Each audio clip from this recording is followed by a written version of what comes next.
حضرت نعت پڑھ غلام حشم درود شریف پڑھیے اللہ اللهم صل على سيدنا وسيدنا حبيبنا مولانا محمد وعلى وسلم صلى الله عليه وسلم عليك حبيبي يا رسول الله صلى الله تعالى عليه وسلم اور درود شریف پڑھیے ایک مرتبہ اللهم صل على سيدنا وسيدنا حبيبنا مولانا محمد وعلى وسلم صلى الله والسلام عليك حبيبي يا رسول الله صلى الله تعالى عليه وسلم سلام علیکم یا رسول اللہ صلی اللہ تعالی علیہ وسلم. دیکھو میں بات کردار کی کر رہا تھا، اسی بات کو تھوڑی سی بات اور آپ سے بات کر لیں. کہنا یہ چاہتا ہوں کہ جس بندے کو دیکھو وہ موت سے ڈر رہا ہے، موت سے خائف ہے، اتنا موت سے کیوں ڈرتے ہو؟ اتنی زیادہ پریشانی کیوں ہے موت سے؟ موت سے اتنی نفرت کیوں کر رہے ہو؟ مرنا تو سبھی کو ہے، ایسا تو نہیں ہے کہ مرنے سے جان چھوٹ جائے گی. کوئی آج مرے گا، کوئی کل مرے گا، لیکن موت تو سبھی کو آنی ہے. تو جب موت آنی ہی ہے تو اس زندگی کو بہادری کے ساتھ کیوں نہ گزارا جائے، اس دلی کے ساتھ کیوں گزارا جائے.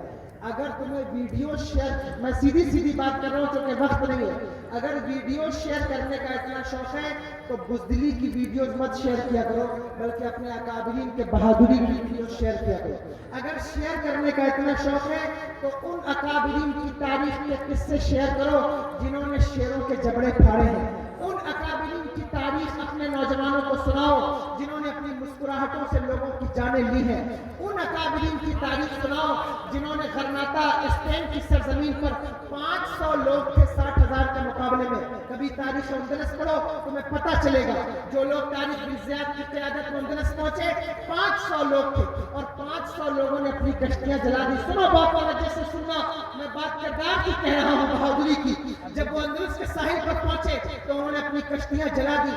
بادشاہ نے اپنے سفیر کو بھیجا کہ جاؤ دیکھو یہ لوگ کیسے آئے ہیں، کشتی سے آئے ہیں یا خشکی کے راستے سے آئے ہیں. جب سفیر آنے والا آیا، آ کر کے اس نے دیکھا کہ نہ کشتی ہے، نہ کوئی گھوڑا ہے، نہ کوئی آنے کا سامان ہے، تو اس نے جا کر بادشاہ سے کہا کہ یہ لوگ پتہ نہیں کیسے آئے ہیں، یا تو آسمان سے ٹپکے ہیں یا زمین سے اگے ہیں. ان کے آنے کا کوئی راستہ تو دکھائی نہیں دے رہا ہے، کوئی سامان تو دکھائی نہیں دے رہا ہے. تاریخ یاد کرو اس سفیر کی جسے کفار مکہ نے بھیجا تھا. بہت توجہ سے سنیے گا، اس سفیر کی تاریخ یاد کرو جسے کفار مکہ نے بھیجا تھا. اس کا نام کیا تھا؟ وہب بن عمیر، جو حضور سرور دو عالم صلی اللہ تعالی علیہ وسلم کے 313 سپاہیوں کی جاسوسی کرنے آیا تھا میدان بدر کے اندر. کہ کفار نے بھیجا تھا کہ جاؤ دیکھو یہ جو بدر کے میدان میں آئے ہیں ان کے پاس تلواریں کتنی ہیں، ان کے پاس گھوڑے کتنے ہیں، ان کے پاس اسلحے کتنے ہیں، ان کے پاس آلات حرب و ضرب کتنے ہیں. آج آپ اسی میں پریشان ہو کہ ہمارے پاس پیسہ کتنا ہے، ہمارے پاس تعلیم کتنی ہے، ہمارے پاس روپیہ کتنا ہے، ہمارے پاس سرمایہ کتنا ہے، ہمارے پاس سورس نہیں ہے، ہمارے پاس حکومت نہیں ہے، ہمارے پاس جائیداد نہیں ہے. میں کہتا ہوں مسلمانوں، کے مسلمانوں اپنی دولت کو پہچانو. اللہ کی عزت کی قسم اگر ساری دنیا کے پاس دولت ہے، سرمایہ ہے، ایٹم بم ہے، جہاز ہے، خدا کی قسم ہمارے پاس غریب نواز ہے. دنیا کے سارے جہاز ایک طرف، ہمارا غریب نواز ایک طرف. اپنی طاقت کو پہچاننے کی کوشش کرو، اپنی طاقت کو جاننے کی کوشش کرو کہ اللہ نے تمہیں کیا سرمایہ دیا ہے. وہب بن عمیر آیا اور آ کر کے اس نے دیکھنا چاہا کہ مسلمانوں کے پاس کیا ہے. اس نے کیا دیکھا کہ گھوڑے بھی نہیں ہیں، 2 گھوڑے ہیں، جو ہے وہ تلواریں بھی سلامت نہیں ہے، کسی کی پھانی ٹوٹی ہوئی ہے، کسی کی نوک ٹوٹی ہوئی ہے، کسی کا دستہ ٹوٹا ہوا ہے، جو ہے وہ صحابہ کے پیروں میں چپلیں بھی نہیں ہیں، سروں پر ٹوپیاں بھی نہیں ہیں، زرہیں بھی نہیں ہیں، کچھ بھی نہیں تھا. کھانے کے لیے کھجور بھی نہیں تھی، بلکہ جس کھجور کو چوس کر کے سحری کرتے تھے اسی کھجور کو چوس کر کے افطار کرتے تھے. جب وہب بن عمیر واپس گیا تو اس نے جا کے کفار مکہ سے کہا سنو یہ جو بدر کے دن تم سے لڑنے کے لیے آئے ہیں نا مسلمان، ان کے پاس کچھ بھی نہیں ہے، نہ گھوڑا ہے، نہ تلوار ہے، نہ ان کے پاس کوئی ساز و سامان ہے، نہ ان کے پاس کوئی کھانے کا سامان ہے، نہ پیچھے کوئی کمک ہے، نہ اس کے علاوہ کوئی رسد ہے، کچھ بھی ان کے پاس موجود نہیں ہے. 300 سے زیادہ کچھ لوگ ہیں، 3 اونٹ کھانے والے لوگ ہیں. جب ابو جہل نے اتنا سنا تو سن کر کے خوش ہو گیا اور خوش ہو کر کے کفار مکہ سے کیا کہا کہ اے کفار مکہ، رسیاں اکٹھی کرو، کل لڑائی کوئی نہیں ہوگی، ہم ان مسلمانوں کو پکڑیں گے اور پکڑ کر کے انہیں باندھیں گے اور باندھ کر کے لے جائیں گے صحن کعبہ میں، ان کو ذلیل کریں گے. رسیاں اکٹھی کرو. جب ابو جہل نے اپنی بات کی تو وہب بن عمیر کھڑا ہو گیا اور اس نے کھڑا ہو کر کے کہا کہ کہ ابو جہل میں نے جو بات کی ہے وہ رپورٹ ہے، اب میرا مشورہ بھی سن لے۔ ابو جہل کا مشورہ کیا ہے؟ کہا اس وقت چاند اوجھل ہے، رات کی تاریکی غالب ہے، اگر رات کی تاریکی سے فائدہ اٹھا سکتا ہے تو بھاگ جا، اگر بھاگنا چاہتا ہے تو بھاگ جا، کیونکہ میں نے وہ لوگ دیکھے ہیں کہ جو سانپ کی طرف پیچ و تاب کھا رہے ہیں، میں نے وہ مسلمان دیکھے ہیں جو یہاں جنگ جیتنے کے لیے نہیں آئے ہیں بلکہ اپنی جانیں پیش کرنے کے لیے آئے ہیں، اور اگر کوئی جنگ لڑنے کے لیے آئے تو اس سے جیتا جا سکتا ہے، لیکن اگر کوئی اپنی جان پیش کرنے کے لیے آ جائے تو پھر اس سے جیتنا ناممکن ہو جاتا ہے۔ اس لیے میں تجھے مشورہ دیتا ہوں کہ اگر بھاگ سکتا ہے تو بھاگ جا۔ مجھے بتاؤ مسلمانوں، جب تم موت سے اتنی نفرت کرنے لگو گے، تمہیں لگتا ہے، تمہیں یہ ڈر ستا رہا ہے کہ ہمارا کیا ہوگا، ہمارے بچوں کا کیا ہوگا، ہماری بیویوں کا کیا ہوگا، ہماری عورتوں کا کیا ہوگا، میں تم سے گزارش کرتا ہوں اس بزدلی کی زندگی سے باہر نکلو، کردار پیدا کرو۔ جب کردار پیدا ہو جائے گا تو تمہیں موت سے ڈر نہیں لگے گا، اور قوم مسلم وہ قوم ہے جو موت سے ڈرتی نہیں ہے، قوم مسلم وہ قوم ہے جو بہادر قوم ہوتی ہے، قوم ماں کی مائیں، اسلام کی مائیں وہ بچے جنتی ہیں کہ جن کے بچے اگر ضرورت پڑے تو قوم کے لیے اپنی جان دے سکیں، معاشرے کے لیے اپنی جان دے سکیں، ملک کے لیے اپنی جان دے سکیں۔ اس لیے بزدل نہ بنو، بلکہ اپنے اکابرین کی تاریخ پڑھ کر کے بہادری کا جذبہ پیدا کرو، اور بہادری کا قطعاً مطلب یہ نہیں ہے کہ تم جا کر کے سڑک پر کسی سے لڑنے لگ جاؤ، میں یہ نہیں کہہ رہا ہوں کہ جا کر کے نعرے لگانے لگ جاؤ، میں یہ نہیں کہہ رہا ہوں کہ قانون اپنے ہاتھ میں لے لو، لیکن اتنا ضرور کہہ رہا ہوں کہ خدا کی قسم ہم سب کچھ برداشت کر سکتے ہیں، ہمارے بچوں پر خنجر چلے ہیں ہم نے برداشت کیا ہے، ہماری بیویوں کو بیوہ کیا گیا ہے ہم نے برداشت کیا ہے، ہماری ماؤں کی عزتوں کے ساتھ بھی کھلواڑ ہوا ہے ہم نے برداشت کیا ہے، دکانیں چلی ہے تو ہم نے برداشت کیا ہے، لیکن اے گڑھن کے کھجور مسلمانوں، اتنی غیرت ضرور باقی رکھنا کہ اگر ایک بھی پتھر گنبد خضرا کی طرف چلے تو اس پتھر کو برداشت نہ کرنا۔ جس دن تم نے ان چیزوں کو برداشت کرنا شروع کر دیا تمہاری ہستی دنیا سے ختم ہو جائے گی۔ ویسے بھی تم قرآن کو چھوڑ چکے ہو، ویسے بھی مسجدوں سے تمہارا تعلق نہیں ہے، ویسے بھی علماء کی توہین تمہارا شیوا بن گیا ہے، ویسے بھی اسٹیج پر آنا، جلسوں میں بیٹھنا تم نے تفریح کا بنا لیا ہے اس کو۔ اگر تم نے حضور کی عزت پر بھی سمجھوتا کر لیا، اگر تم نے حضور کی ناموس پر بھی سمجھوتا کر لیا تو تمہاری عزت کہیں نہیں رہ جائے گی، کیونکہ دنیا اور آخرت میں اگر ہماری کوئی عزت ہے تو وہ حضور کے قدموں سے ہے، اور اگر حضور کے قدموں سے سبحان اللہ، ہو گئے ان کی ناموس کے بارے میں اللہ اکبر، یا رسول اللہ، زندہ باد۔ بس اتنی بات آپ سے کہنا چاہتا تھا کہ یہ غیرت اپنے اندر زندہ رکھیے، یہ غیرت اپنے اندر زندہ رکھیے، باقی رکھیے، اور یاد رکھیے کہ تب تک آپ بہادر نہیں بن سکتے جب تک آپ کے اندر کردار نہ ہو۔ یہ پلپلے لوگ ہیں جن کو نماز سے تعلق نہیں، اللہ کی ذات پر یقین نہیں، کوئی مسئلہ ہوتا ہے تو گڑگڑا کر کے، پریشان ہو کر کے سب سے پہلے یہی اپنے دروازے بند کرتے ہیں۔ میں کہتا ہوں کہ ہم تمہیں جہاد کی دعوت تو نہیں دے رہے، ہم تمہیں جنگ کی دعوت تو نہیں دے رہے، لیکن اتنا ضرور کہہ رہے ہیں کہ اپنے معاملات میں، اپنے دینی معاملات میں سوچنے اور سمجھنے کی صلاحیت پیدا کرو۔ دیکھو کہ تمہارے ساتھ کیا کیا جا رہا ہے۔ چند اوباش لوگ ہیں جو تمہیں بیوقوف بنانے کی کوشش کر رہے ہیں، تمہیں ڈرانے کی کوشش کر رہے ہیں۔ اس ڈر کے ساتھ زندگی مت گزارو۔ میری بہنیں پیچھے بیٹھی ہوئی ہیں، میں ان بہنوں کو مخاطب کر کے کہنا چاہتا ہوں، میری بہنوں، خدا کے لیے اپنے کردار کو بچاؤ، خدا کے لیے پردے کی حفاظت کرو، خدا کے لیے اپنے کردار کے بارے میں فکر مند ہو جاؤ اور فکر کرو۔ آج پوری دنیا کی نظریں تمہارے اوپر لگی ہوئی ہیں، دنیا تمہیں بیوقوف بنانا چاہتی ہے، تمہیں وہ نادان سمجھتی ہے، لیکن اسلام کی شہزادیاں بیوقوف نہیں ہوتی۔ اسلام کی شہزادیوں کا کردار اتنا پاکیزہ ہوتا ہے، اتنا مقدس ہوتا ہے کہ ان کی کوکھ سے اولاد پیدا ہوتی ہے، اس اولاد کے ذریعے سے اللہ تبارک و تعالیٰ قوم کی مدد فرماتا ہے۔ اس لیے میرے قوم کی بیٹیوں، اپنے کردار کی حفاظت کرو۔ تمہیں اپنی طاقتوں کا اندازہ نہیں، تم سمجھتے ہو نماز سے کیا فائدہ ملے گا، تمہیں لگتا ہے کہ اسلامیات سے کیا فائدہ ہے۔ آج لوگوں سے کہو جھوٹ مت بولو، وہ کہتے ہیں جھوٹ تو ہمارا روز کا مشغلہ ہے۔ کہتا ہوں نماز پڑھو، وہ کہتے ہیں نماز پڑھنے سے ہمیں کیا فائدہ ملے گا۔ نماز کی اہمیت تمہاری نظروں میں نہیں ہے، روزوں کی اہمیت تمہاری نظروں میں نہیں ہے۔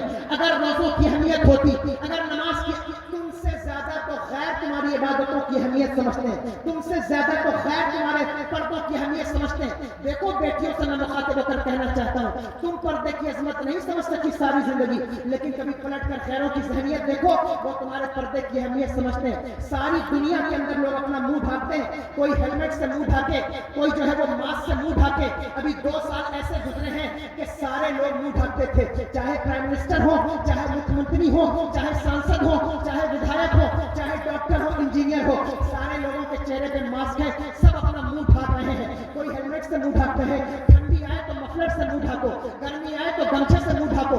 منہ ڈھانپنے کا کلچر تو ہندوستان میں عام ہے, کبھی گھونگھٹ کیا جاتا ہے, کبھی مفلر باندھا جاتا ہے, کبھی ہیلمٹ پہنا جاتا ہے, کبھی ماسک لگایا جاتا ہے, لیکن کسی کے منہ ڈھانپنے پر کفر کو پریشانی نہیں ہے. پریشانی ہے تو کس پر پریشانی ہے؟ پریشانی ان لوگوں پر ہے جو حجاب کے نام پر منہ ڈھانپ رہے ہیں. یعنی ماسک سے منہ ڈھانپا جائے تو پریشانی نہیں, مفلر سے منہ ڈھانپا جائے تو پریشانی نہیں, لیکن حجاب سے منہ ڈھانپا جائے تو کتنی پریشانی ہے. کبھی ان باتوں پر غور کیا تم نے؟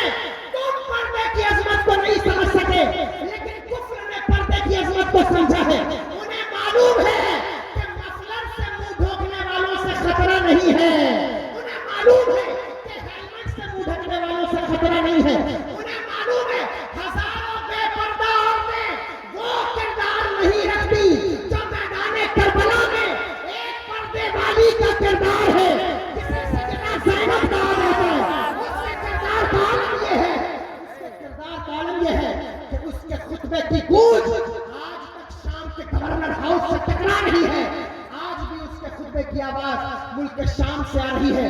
انہیں معلوم ہے کہ پردے کی اہمیت کیا ہے اور پردے کا وقار کیا ہے, اس لیے وہ تمہارا پردہ چھیننا چاہتے ہیں, اس لیے وہ تم سے پردہ چھیننا چاہتے ہیں. دنیا میں کتنے ڈی جے بجتے ہیں, دنیا میں کتنے مائک لگتے ہیں. آپ اپنے ملک میں دیکھیں, اپنے شہر میں دیکھیں, کسی کے ہاں بچہ پیدا ہو جائے تو 10-20 دن تک ساؤنڈ ایمپلیفائر لگا کر کے وہ دنیا والوں کو سناتا ہے, لیکن کسی کو کوئی اعتراض نہیں ہے. ایک چناؤ پارشد کا ہو جائے تو ساری دنیا میں مائک لگا کر کے دن سے لے کر کے رات تک جو ہے وہ ساؤنڈ بجایا جاتا ہے, لیکن کسی کو کوئی پریشانی نہیں ہے. پتہ چلا وائس پولوشن کا مسئلہ نہیں ہے, مسئلہ اصل میں اس آزان کی طاقت کا ہے, کیونکہ لوگوں کو پتہ ہے کہ اس آزان میں اتنی طاقت ہے کہ اگر یہ سمندر کے کنارے دی جائے تو سمندر کی لہریں راستہ دے دیں, چوٹیوں پہ دی جائے چوٹیوں کو تسلسل ہو جائے.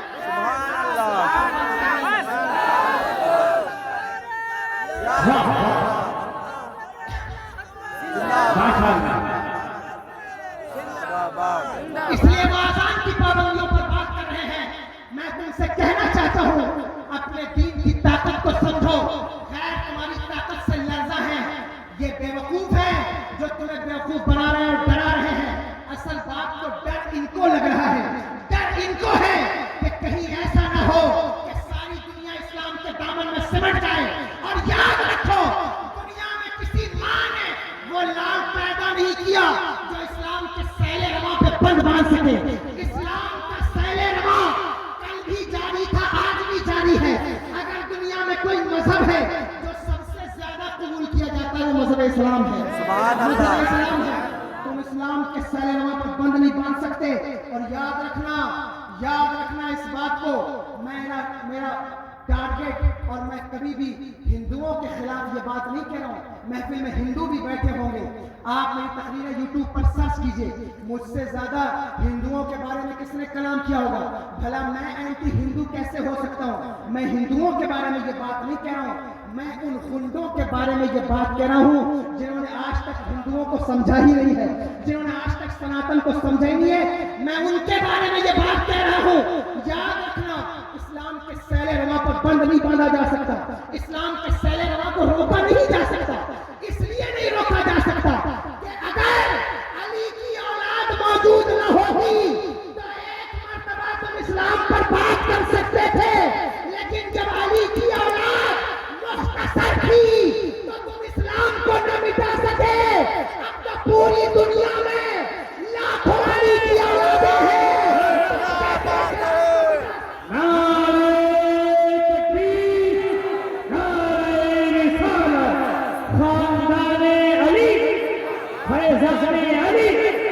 ایک علی کی اولاد